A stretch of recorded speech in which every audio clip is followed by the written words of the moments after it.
El año pasado todos los países del mundo tuvieron que tomar alguna medida para controlar la pandemia. Y mientras dure esta situación, estamos forzados a tomar medidas. Lo que es importante es elegir de manera inteligente las medidas que vamos a tomar. Las medidas más inteligentes, obviamente, son las que generan el mayor beneficio con el menor daño posible. Y las peores medidas son las que no producen beneficio y sí generan daño. Por ejemplo, pedirle a todo el mundo que use tapabocas parece una excelente medida porque reduce mucho los contagios y más allá de la molestia que nos pueda generar, no afecta demasiado nuestras vidas. ¿Cerrar escuelas también es una medida inteligente? Bueno, está claro que suspender las clases es una medida extrema. Tiene consecuencias muy serias que van mucho más allá del problema doméstico de tener a los chicos todo el día en la casa. La pérdida de días de clases afecta fuertemente las posibilidades de desarrollo económico de nuestro país y aumenta, entre otras cosas, los problemas sociales como la proliferación del crimen y las adicciones. Si vamos a tomar una medida tan extrema, tenemos que estar seguros de que va a ser eficaz para el control de la pandemia, porque si no estamos recibiendo un perjuicio enorme sin ningún beneficio. El año pasado se mantuvieron las escuelas cerradas prácticamente todo el año, prácticamente en todo el país, y el resultado a nivel de contagios no fue bueno. ¿Conviene este año repetir la experiencia del año pasado? En algunos de los países donde las escuelas sí estuvieron abiertas durante 2020, se hicieron estudios para ver si abrir escuelas aumentaba los contagios. Afortunadamente, estos estudios indican que las escuelas tienen muy poca influencia en la propagación del virus a nivel social. Hoy vamos a entrevistar a la investigadora alemana Clara von Bismarck-Osten, que es autora de uno de estos trabajos, uno que en particular yo creo que es de los que muestra con más claridad que puede ser seguro abrir las escuelas durante la pandemia. Vamos a discutir con ella los resultados del estudio que realizaron y vamos a discutir también en qué medida podemos extrapolar sus resultados a las escuelas argentinas. Hello, Clara. I am very interested in your latest paper you published, and I would like to talk with you about it. Could you give us, before everything, a quick introduction of yourself and the people that work with you on this research paper? Yes, with pleasure. We are 3 researchers of the University College London. I worked with 2 professors, Uta Schönberg and Kirill Borusyak. And myself, I am a PhD student at the University College London. The paper we wrote tackles the question of the role of schools on the spread of COVID-19 in Germany. Okay, this is an interesting situation that you had in Germany because of the time where holiday starts, right? So can we tell us a bit about the work you did and the analysis you did? Yeah, with pleasure. So school closures have such a controversial policy because of the huge cost that they entail.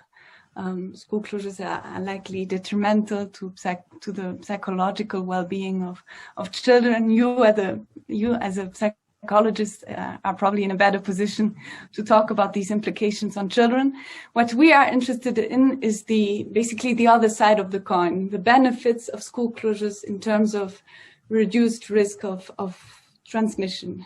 And what's difficult about these studies on school closures is that school closures are typically enforced on the same time as many other measures, such as the closure of the economy, of restaurants. And that makes it difficult to disentangle the different impacts of these different policies. The alternative approach to studying school closures is to zoom on the level of a single school and study infections in the school. And the problem with these kinds of studies is that the children that are willing to participate in such studies, that they are likely not representative of the whole school population. And the choice of the school is also subjective and may not be representative. So our idea was, as you said, was to look at the German school holidays. And the interesting thing about the school holidays in Germany is that there's variation across schools. So Germany that is not very common in other parts of the world, I guess. At least it's not the way we do things in Argentina. In Argentina, school starts at the same time almost in all the country, but that's not the case for Germany. Yeah, Germany is a federal country, and the federal states have quite a lot of autonomy, and they can, so the school holidays start at different times in order to avoid everybody to go on holidays at the same time. Mm-hmm. And so the interesting thing is that the school holidays, the dates were fixed years in advance, and they were not affected by the pandemic. The dates were not changed by the pandemic, and so the start of the school holidays did not coincide with other containment measures against COVID. And that allows us to isolate the impact of the school closures from the impact of the other policies. Yeah. And so what we're doing basically in a very simplified way is that we're comparing districts in regions, in states that have school holiday with districts that where the holiday hasn't started yet. So it's a bit as if it was a randomized study. It is not really, but since there is not connection between the assignment of the treatment and well, it's as if it was randomized. Yeah.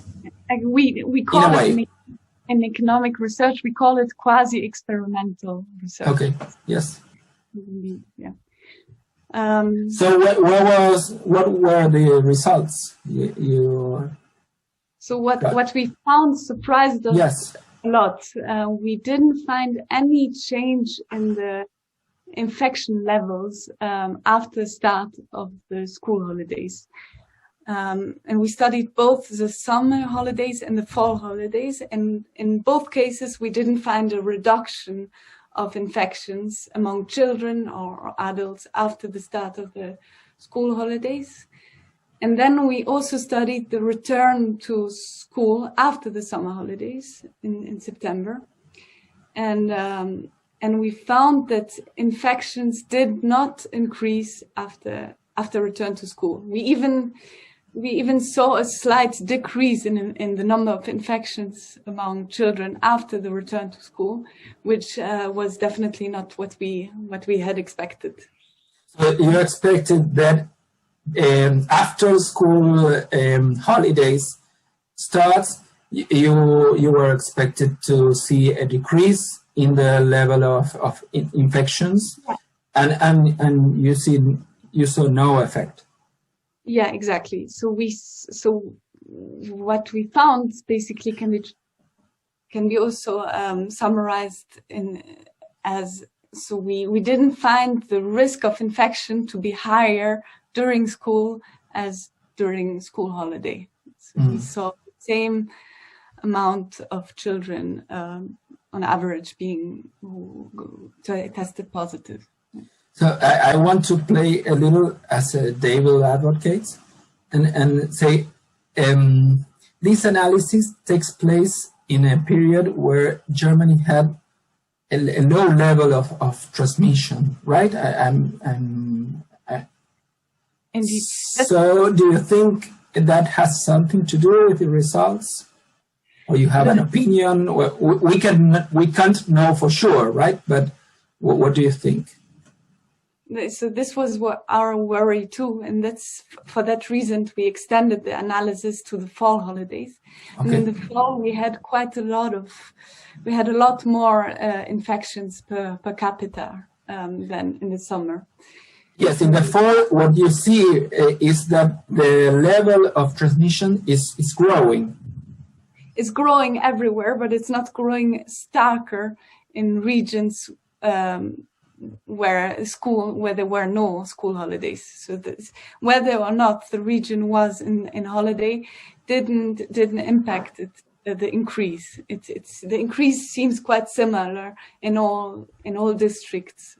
So you have two situations to test. One, when cases generally in Germany were not growing, and you see no effect. And later, when cases were actually growing, you still see no effect. Yeah. That's impressive. Yeah, it is. Yeah, we were surprised too. We're doing, maybe what is also to note is that we're doing our analysis on a smaller aggregation level. We're not looking at the whole state. We're zooming into districts, where in some districts in the summer there were increases, in some others there were not. And yeah. Okay. And well, the difficult question here is to say, okay, what happened in Germany will happen in other places. That's our concern. And so what do you think could happen in other countries with different situations than Germany, as well Argentina is the case? You have an opinion on that? It is a difficult question, and sure. the honest answer is that it is of course difficult to extrapolate the results and draw conclusions for Argentina. There are basically different explanations to our results. It could be that children are less infectious, small children are less infectious than adults, and which would hold both in Argentina and in Germany. But it could also be that the measures that were introduced in Germany have proven effective. They could prove effective too in Argentina, but it's difficult to say. And I think the other potential problem is the transportation infrastructure, how children go to school, whether with public transportation or I think this impacts the overall effect of school closures quite a lot. And I'm not sure Germany and Argentina are comparable in this regard. And then, of course, the most obvious concern is that there are different strains of the virus now around, and the strain of the virus prevalent in Argentina may be more infectious or less infectious than the strain of the virus in Germany. Yeah, you didn't know that. I don't know that. So yeah. No. Yeah. And what, in your opinion, because I know you can't know, what do you think are the key measures to reduce propagation of the virus we are talking about schools, right? Transportation seems to be one of the key measures. Could be. We don't really know, but could be. And how is transportation in Germany? So this, of course, depends on the state. But it might be the one way through which school closures could reduce infections could be by limiting transportations, by limiting families to take the tube or to take the So in Germany, the measures that were introduced and that might have seemed to have been effective in the fall and in the summer is that masks, there were compulsory masks for children above 7th grade. So I think that's about age 14, and then there were quarantine restrictions for children who tested positive or who were contacts of positive cases. And then Germany invested quite a lot in ventilation systems, and quite a lot of studies suggest that ventilation is an important factor. So I think it's important that windows are open, which is difficult in the German winter, but it might be easier for in Argentina to keep the winter. Yeah, at least in Buenos Aires. In Buenos Aires, yeah. So yeah, so we're careful when phrasing policy recommendations. It's definitely not a good idea to keep the schools open like they were before the pandemic with no hygiene measures. But when schools are opened in a smart way with measures and contact restrictions, then our study suggests that one can avoid schools to become COVID hotspots. Okay, perfect. And last question. Yes. What your analysis took place before November 2, where a big lockdown took place in Germany? I'm right? Okay. So what do you think had happened after that?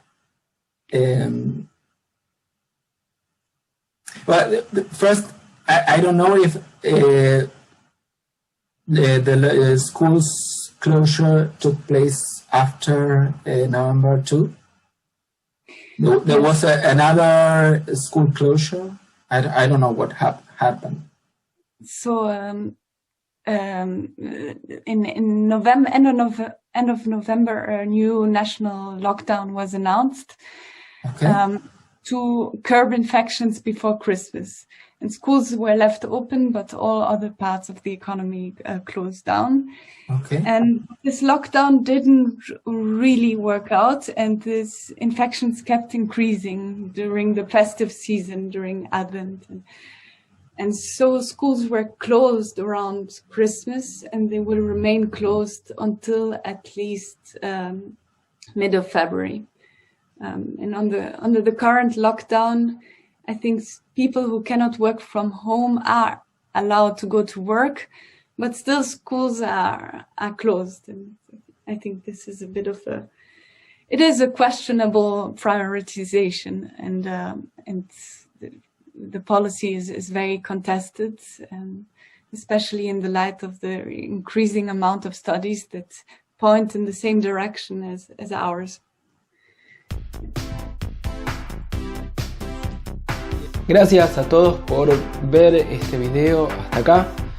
Súper gracias a Clara por darme la posibilidad de entrevistarla. Por supuesto, este es un tema muy dinámico y lo que sabemos hoy puede perfectamente cambiar mañana. Existen estudios que muestran resultados contradictorios, pero no todos esos estudios tienen tan bien controladas las variables como este estudio que acabamos de discutir recién. Mi deseo obviamente es que pronto esta pandemia haya pasado, pero que una vez que haya terminado la pandemia, el tema de la educación, la calidad educativa y tener un mejor sistema educativo